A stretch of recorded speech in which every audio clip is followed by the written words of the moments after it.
Okay, welcome to HDFocus. Today we are in the InfoComm Asia in Bangkok. So HDFocus we bring our latest product as show here. So please follow me and this is our new product. Now this is our digital podium. With smart podium, we bring very high ceiling. We bring a series. This one is the 42 model. And you see here, this is our also best selling. This is 32. The best feature for this one, in the front we have the digitalized the front screen, and also this one can auto lifting. Okay, and also this one is our simple one, but it's the basic solution, and this very price very competitive.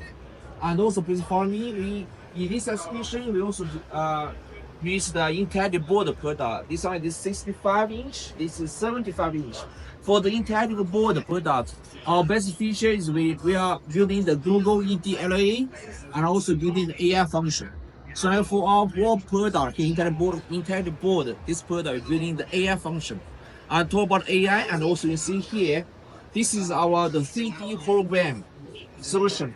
This is the advertising the 3D fan, so it's very high brightness, so transparent is very cool.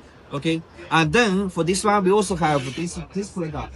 This is the 3D hologram, the chamber product. This is semicircle, and the 18th, this side is 75 inch. So this is the really amazing. So HDFocus, we are focused on the LCD products. So we are very professional at this display product. So choose HDFocus, we are your trusted partner. Thank you.